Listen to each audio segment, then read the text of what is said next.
Hey you all, I'm also hi to fellow dressmakers. You're welcome to another interesting tutorial. My name is Confidence. In this video, I'll be showing you how to make a simple bustier blouse with a sleeve. This is a continuation video on how to make the half jacket bustier top that you can see in the middle. So in the last video, I showed you how to make the half jacket, and in this video, we'll be completing the rest of the blouse tutorial. So if you want to know how to do this, kindly watch to the end. And if you haven't seen the previous videos, please go ahead and check them out, the cutting and the sewing of the half jacket. Now let's get to it. Hello, you don't even know my name, but I am happy you came by. Like I said before, this is the continuation video. In the last video, we made the half jacket, which is just remaining the collar, but that will be by the end of this tutorial.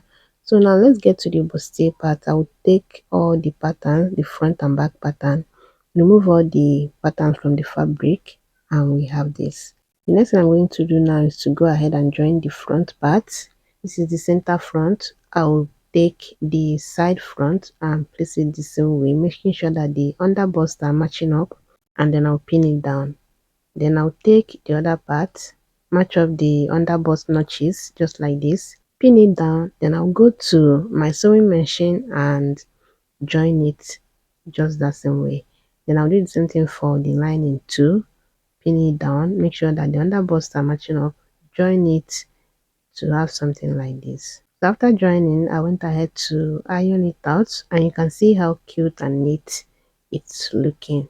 In case you're wondering why there is no form of structure, wording, or any form of structure on the bust area, that's because I'll be using bra cup for the bust area. Just kindly watch the cutting video so that this will make more sense to you.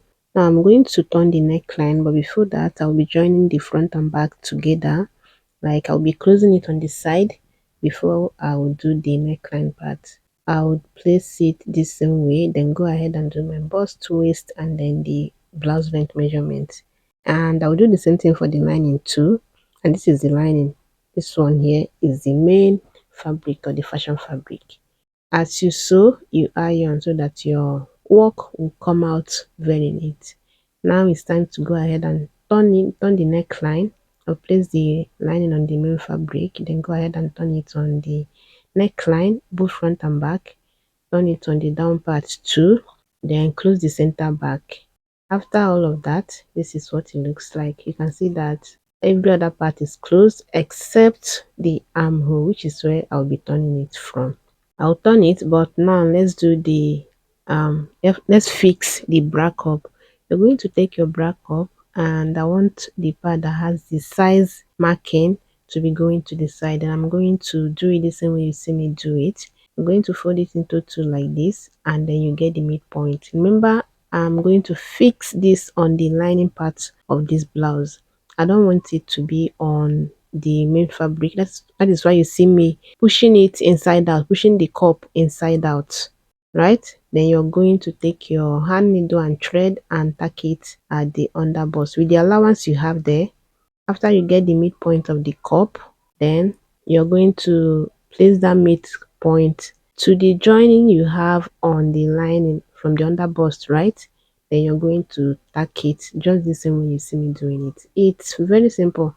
Just tack on the allowance you have at the underbust. After tacking it on one side, you do it on this other side, and after that you go to the upper part and tack it too on just on the allowance you have there. So after tacking it at the underbust and then the overbust, you can now decide if you also want to tack it on the center here. Like, hold it, make sure you are spreading out the fabric that is not folding under the cup. You tack it on both sides. Then for the second one, you're also going to push the cup inside out, and then you're going to get the midpoint. I will be showing you another method, or suggesting another method you can use to do this. Get the midpoint this way, then you mark it out just like this. Okay, then you're going to place it like this, that point that you marked, go into the joining you have on the bustier joining, then you're going to stitch it. You run a stitch on that point that you marked going to the joining you have on the bustier part. Remember, this is the lining and not the fashion fabric, so you don't have to worry if you want to join it, or you just go ahead and tack it just the same way you see me do the other one. Then, because I use a cup smaller than my bust is 36, but this cup size is 34. You see that there is no need for it to overlap on the center point. But if you're using your exact cup measurement, you will see that the cup might need to overlap, or you cut it off if you don't want it that way. But mine is just like this because the cup is smaller than my actual bust size. I just want to give a structure to the bust area and not just leave it like that. Okay, so after that I will follow the armhole opening and turn it to the right side, and this is what it looks like. The bust is already coming out so well, and I'm going now to go to my ironing table to iron it smoothly before we fix the sleeve. So after ironing, this is what it looks like. Both the front and back is looking so cute, and I also went ahead to fix the zipper, and you can see that the blouse is coming together nicely. Next, I'll take the sleeve, which I already prepped. Remember that in the cutting video I said I'll be using a matching tool net to like support the sleeve. I've gone ahead to use the same tool net to turn the sleeve at the upper part and then the hem of the sleeve. Iron it out and it's looking like this. Now I'm going to fold the sleeve into two, then I'm going to match up the two armholes. The armhole of the blouse on the armhole of the sleeve, then I will know where I will be stitching on. But on the hem, I'm going to make sure I have my wrist circumference, which is 7 inches, but I usually do 8 so that my hand can easily pass through the sleeve without struggle. I'm going to stitch it like that, and after that I trimmed off the unnecessary allowance I have there. Now I'm going to fix the sleeve on the left hand side. The sleeve is going to be on the left hand because I'm following the same thing I have on the thumbnail. That's the illustration. So the sleeve is going to be on the left, and that's how I want it. The jacket is on the right. So I'm going to place it the same way. Then I'm going to join it from the front to the back to have something like this. So this is how I joined it. Remember, I was showing you to join it from the armhole cutting I have there. But then, remember while cutting the pattern, we cut it in a way that the sleeve will be starting from the joining, the bustier joining. So you're going to also fix it like that, because if you don't do it that way, the sleeve will be going off your shoulder. By the time you wear it, the sleeve will be falling off the shoulder. Except you want off shoulder, then you're going to just do it like an off shoulder sleeve. But while cutting this, we didn't cut it as an off shoulder. Now the next thing I'm going to do now is to go to my sewing machine or ironing table, anyone you want. You're going to fold in the allowance you have there, like the rough edge of the other armhole. Then you top stitch or iron and use gum. Then you can decide to add a strip on that point, but I don't want it. Since I already have sleeve or shoulder on the jacket part, I'll be leaving it like that. I'll just go ahead and fold in the rough edge of the armhole. Then I'll match it up like this. The side of the jacket, the side joining of the jacket and the side joining of the blouse, I'll match it up this way. By the time you fold in the rough edge of the armhole, the blouse itself, the bustier blouse, will be shorter by ½ inch.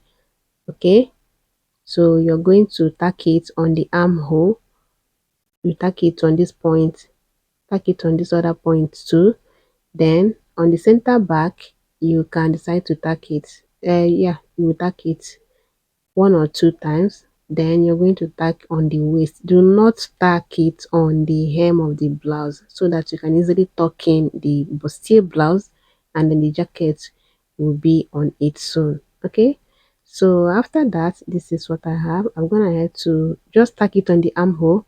I'm yet to do the other part. Like I said before, you can try to add your strip there so that it will be firmer, but the blouse is firm on my body, so I'm just leaving it like that.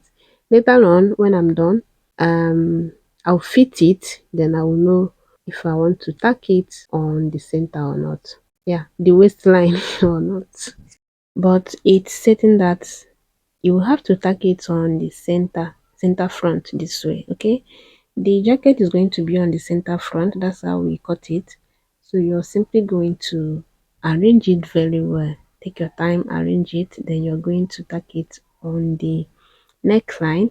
Remember the extension is 6 inches, so you're going to make sure you have your 6 inches there. Then you're going to tack it there, tack it at the under bust, or you run a very tiny stitch from the neckline to the under bust. That's how you're going to do it. Or better still, wear it first or fit it on a mannequin so that you know exactly how to tack it.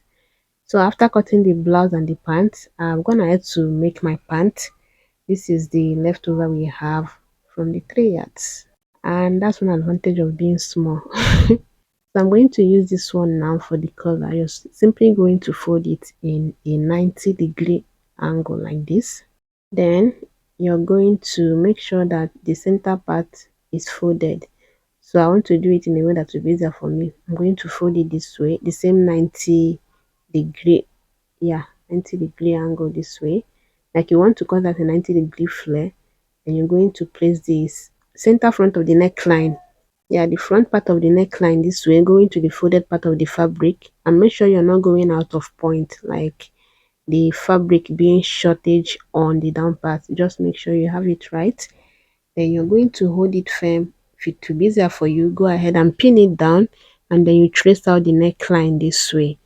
I will be linking in another video too that I have this type of collar on, so that you can also check that out.